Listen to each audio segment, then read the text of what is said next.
Teenage Mutant Ninja Turtles, Teenage Mutant Ninja Turtles, Teenage Mutant Ninja Turtles. Heroes in a half shell. Turtle power. Welcome back to Retro Rebound. In today's video, we have a review that I have been so excited to make, and it's about one of my most anticipated games of this year since its announcement at a little PlayStation showcase. Here it is, Teenage Mutant Ninja Turtles Cowabunga Collection.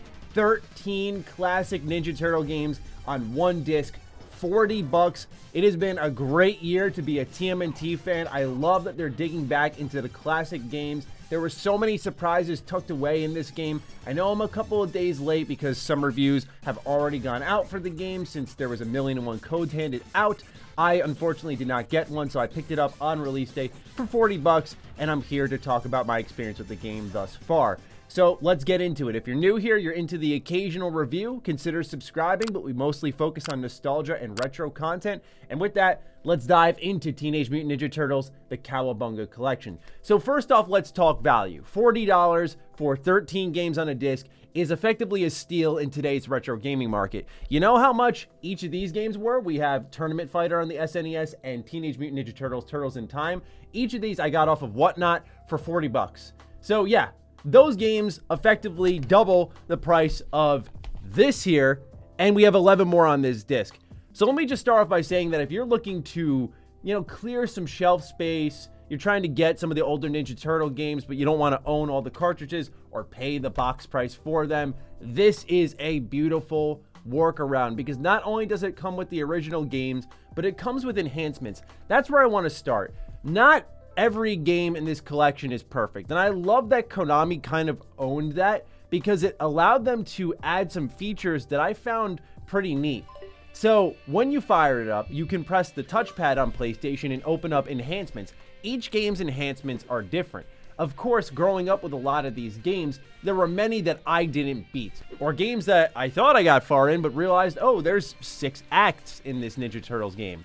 And this game allows you to change the starting level, so if you want to fire up Turtles in Time and get to the Technodrome because you always lost your lives before that point, you can do so. Or if you don't want to start at the end of the game, but make it a little easier for yourselves, then you can decide to add a 10 lives option that'll be available for you when you fire the game up. It's little things like that that make these games more accessible because some of them are difficult. When I played Teenage Mutant Ninja Turtles for the NES after watching an Angry Video Game Nerd review, I remember just being blown away by how difficult it is. I thought maybe firing it up here, it would be a lot easier. Nope, still really difficult. But I love that they've preserved the originals. You all know how I feel about game preservation. It immediately moves the game up the charts for me, and that these enhancements, these changes are optional. And they're little things like even slowdown in the game. When all the sprites begin to populate the screen and the game slows down, you can leave that on or turn that off.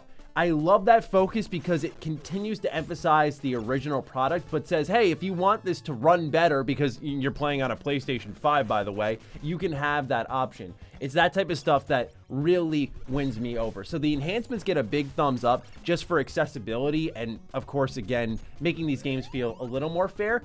But the level of detail here is phenomenal. So when you're in any game, you can pause and open up an in-game strategy guide.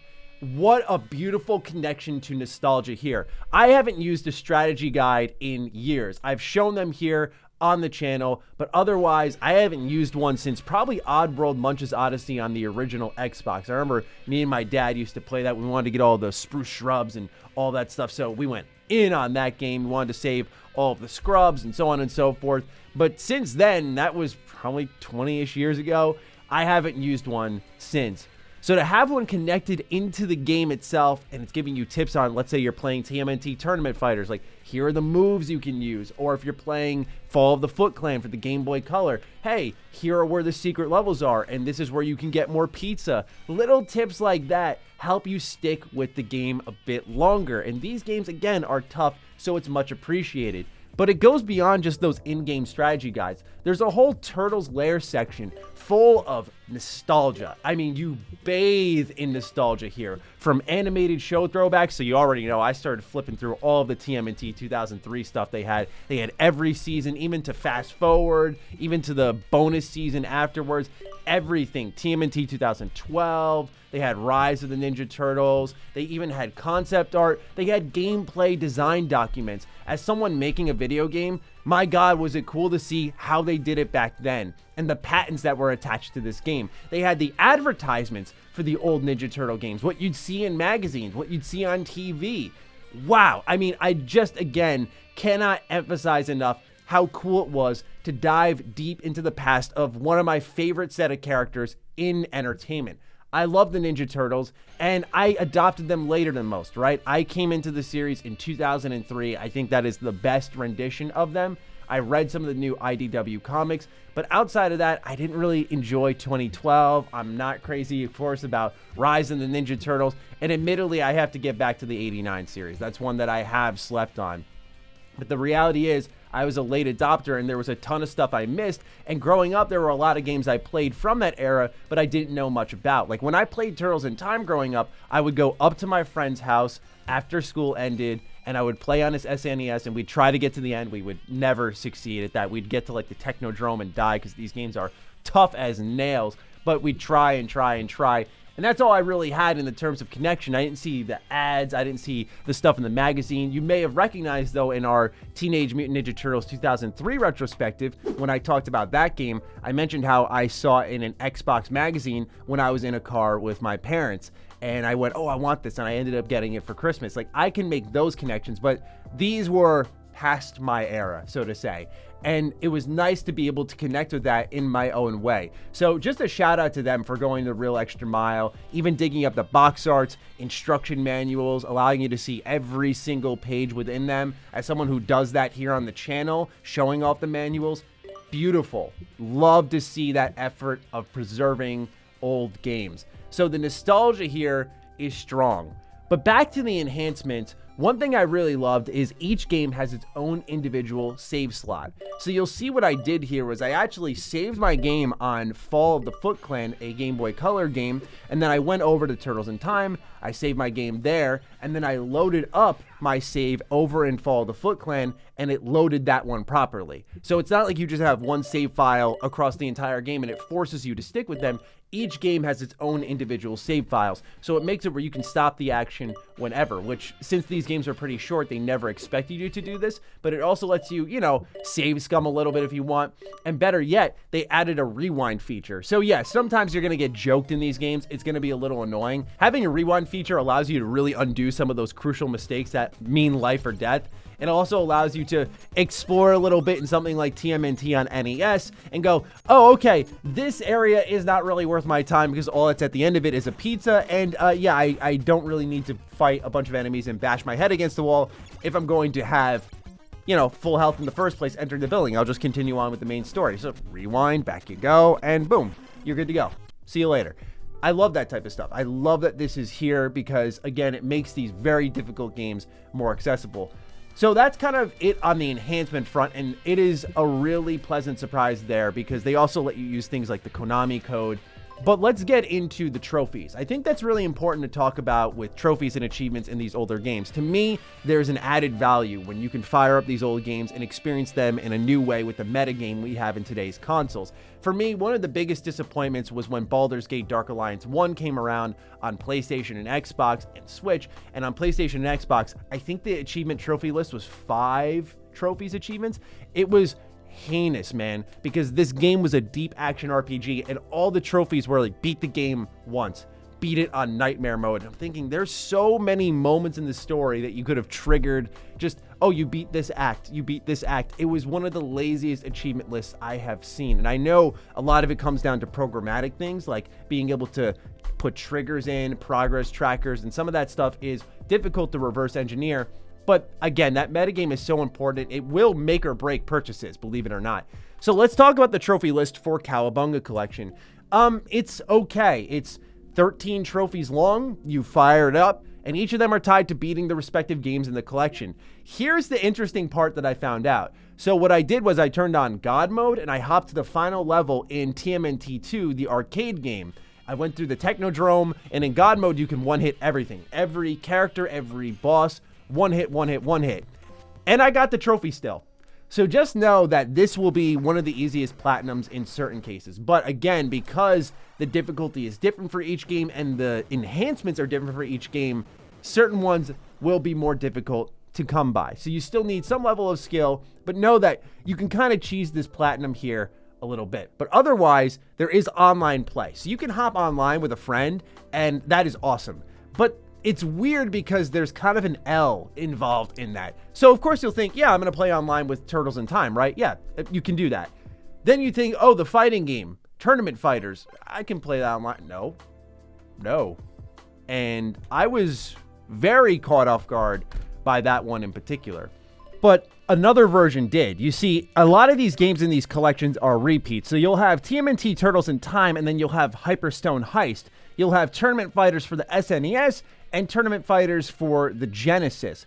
So here was some of the rationale when Konami producer Charles Murakami decided on what games would get online play. They say, since none of the games originally had online play, we knew that adding it would be a huge undertaking. We first chose the arcade games, as getting 3 other friends to play would make it much easier with online play. The SNES version of TMNT Tournament Fighters was chosen as it has the most competitive scene. For the 4th game, we chose TMNT Hyperstone Heist for both variety and to give the Genesis fans love as well. So they're not planning on adding more online support as far as we know to separate games, at least at the time of recording this. But yeah, it's one of those weird situations where some are online, some aren't, and I don't necessarily get why other than what they maybe said here, which is it's a huge undertaking. So know that not every single game here is co-op, even if it's literally the same kind of game, but you can do local play, and so keep that type of stuff in mind. But otherwise, it is the original games here, and some of the not necessarily enhancements in the way we were describing them earlier, but just being able to run on new technology makes these games better. So let's go back to the Fall of the Foot Clan example. I bought this on my Game Boy Color at PAX East for about $10 just to try it out because it was a TMNT game I had never played before. And when firing it up on my Game Boy Color, I learned, oh, this does not run well at all. It kind of gave me throwbacks to that Toy Story game. Remember when we did our retrospective for that? And it was something out of a nightmare. The way Woody was like, he just really moved extremely slow. That's what happened over on Fall of the Foot Clan when it came to the Game Boy Color. However, it plays much better here. That's not to say it's a great game, but it's playable and much more enjoyable. And when you combine that with the strategy guide and the rewind feature, it does make it a lot better. So do know some games benefit from that stuff. I had to learn some tough lessons though. I played Tournament Fighters for the first time. I may have it here on SNES, but I never played it. So when I fired this up, whoa, okay, the AI goes ham here and beats the life out of me. So I switched to the Genesis version. Let's see how that is. Oh my God. Ruthless. This is where the Platinum Trophy will be difficult because there's no cheesing it. You just got to learn the game, man.